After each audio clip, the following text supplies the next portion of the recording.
Hello students, welcome to my YouTube channel. आज है lecture number 5 of the chapter heredity and evolution और आज हम पढ़ने वाले हैं एवोल्यूशन के बारे में। सो एवोल्यूशन क्या होता है? Evolution is a gradual change occurring in living organisms for a long duration. मतलब एक सीक्वेंस में होने वाला चेंज जो कि लिविंग ऑर्गेनिजम्स में होता है over the years. For example, जब अर्थ बनी थी और जो अर्थ आज है उसमें बहुत ज़्यादा डिफरेंस है, उसमें बहुत सारे चेंजेस आए हुए हैं। वही चेंजेस का सीक्वेंस को स्टडी करने की प्रोसेस को हम एवोल्यूशन बोलते हैं। जैसे जब अर्थ बनी थी तब उसका एटमॉस्फेयर में ऑक्सीजन नहीं था और जो अर्थ थी उसमें वाटर भी नहीं था और जो अर्थ बहुत ज़्यादा हॉट बॉडी थी। लेकिन ओवर द ईयर्स अर्थ का जो एटमॉस्फेयर है वो चेंज हो गया। अर्थ के ऊपर रेनफॉल हुआ जिसकी वजह से उसका टेम्परेचर कम हुआ और उसकी वजह से ऑक्सीजन भी इवॉल्व हुआ अर्थ के ऊपर, जिसकी वजह से लाइफ को सपोर्ट कर सकती है अर्थ। पहले की जो अर्थ थी जिस पे ऑक्सीजन नहीं था वो लाइफ को सपोर्ट नहीं कर सकती थी। तो इस प्रोसेस जिसमें एक स्टार्स हो गए, प्लैनेट्स हो गए या लिविंग ऑर्गेनिजम्स हो गए, इसमें जो ग्रेजुअल चेंज होता है ओवर द ईयर्स, उसी प्रोसेस को हम एवोल्यूशन बोलते हैं। अब एवोल्यूशन की कुछ फीचर्स होते हैं जिसको हम स्टडी करेंगे वन बाय वन। सो जो फर्स्ट फीचर है that it is a slow process. Evolution is not a fast process, it takes a lot of time. बहुत ज़्यादा टाइम लगता है, मिलियंस ऑफ ईयर्स लगते हैं एवोल्यूशन को अकर होने में।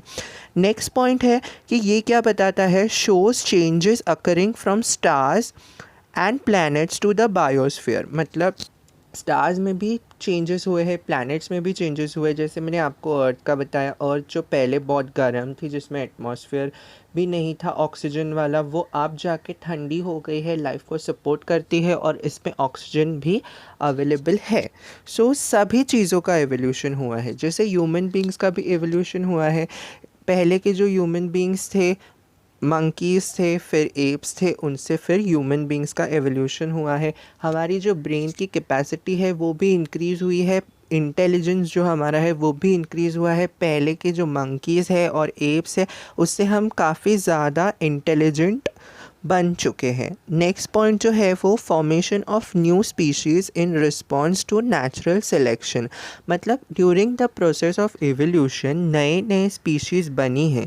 किसके रिस्पॉन्स में? Natural selection. अब ये वर्ड पे ज़्यादा फोकस करूँगा क्योंकि ये वर्ड इम्पॉर्टेंट है। नेचुरल सिलेक्शन का मतलब होता है नेचर किसी चीज़ को सिलेक्ट करती है। किससे नेचर सिलेक्ट करेगी? जो फिटेस्ट होगा। फिटेस्ट कौन से एस्पेक्ट में? रिप्रोडक्शन के एस्पेक्ट में।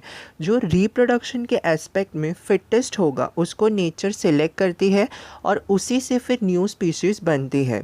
इसका मैं आपको एक एग्जांपल बता रहा हूँ। फॉर एग्जांपल है, वर्ड आता है एक इंडस्ट्रियल मिलानिज़म। इसके बारे में आप डिटेल में आगे पढ़ोगे। इसमें क्या था कि जब पहले का टाइम था, जब इंडस्ट्रीज़ नहीं होती थी हमारे कंट्री में या वर्ल्ड में, तब क्या होता था, जो ट्रीज़ होते थे ना उसके ऊपर एक वाइट कलर की लेयर होती थी जिसको हम लाइकेंस बोलते थे। लाइकेंस के बारे में भी आप डिटेल में बाद में पढ़ोगे। तो ये इंडस्ट्रियल मेलानिज़म में क्या है, यहाँ पे दो तरह के इंसेक्ट्स होते हैं। एक थे वाइट कलर के इंसेक्ट्स और एक थे ब्लैक कलर के इंसेक्ट्स। जब इंडस्ट्रीज़ नहीं थी और जो पेड़ थे उसके ऊपर एक वाइट कलर की कोटिंग थी जिसको हम लाइकेंस बोलते हैं, तो उस पर जब ये दोनों इंसेक्ट बैठते थे, वाइट और ब्लैक, तो वाइट वाले इंसेक्ट उस बैकग्राउंड से मर्ज हो जाते थे। तो जो उनका प्रेडेटर था या जो उनका शिकारी था वो वाइट इंसेक्ट्स को नहीं देख पाता था, सिर्फ ब्लैक इंसेक्ट्स को देख पाता था। इसके वजह से जो वाइट इंसेक्ट्स थे वो बच जाते थे और ब्लैक इंसेक्ट्स मर जाते थे। मतलब इस बार नेचर ने किसको सिलेक्ट किया? वाइट इंसेक्ट्स को। बट जब इंडस्ट्रियलाइजेशन हुआ, जब इंडस्ट्रीज़ बनी, तो इंडस्ट्रीज़ के से धुआं निकला और वो धुआं वो पेड़ों पे जाके सेटल हो गया। उसकी वजह से जब ब्लैक इंसेक्ट्स उस पेड़ पे बैठते थे तो वो उसके साथ मर्ज हो जाते थे। इसके लिए जो प्रेडेटर था वो ब्लैक इंसेक्ट्स को नहीं खाता था और वाइट इंसेक्ट्स को खाने लगा। तो वाइट इंसेक्ट्स की पॉपुलेशन कम हो गई और जो ब्लैक इंसेक्ट्स थे उनकी पॉपुलेशन बढ़ गई। तो अब नेचर ने किसको सिलेक्ट किया? ब्लैक इंसेक्ट्स को। पहले किसको सिलेक्ट किया था? वाइट इंसेक्ट्स को। सो इस प्रोसेस को हम बोलते हैं इंडस्ट्रियल मेलानिज्म, और इंडस्ट्रियल मेलानिज्म जो है वो नेचुरल सिलेक्शन का एग्जाम्पल है, इसीलिए मैंने नेचुरल सिलेक्शन पे इतना ज़्यादा फोकस किया। नेक्स्ट पॉइंट जो है, प्रोटोप्लाज्म बना था सबसे पहले ओशंस में, मतलब सेल से के बनने से भी पहले क्या बना था? प्रोटोप्लाज्म। प्रोटोप्लाज्म क्या होता है? आपको पता होगा, सेल होता है, सेल के अंदर एक मैट्रिक्स होता है जेली लाइक, जिसको हम साइटोप्लाज्म बोलते हैं, और सेल के अंदर न्यूक्लियस भी होता है, और न्यूक्लियस के अंदर भी एक जेली लाइक सब्सटेंस होता है जिसको हम न्यूक्लियोप्लाज्म बोलते हैं।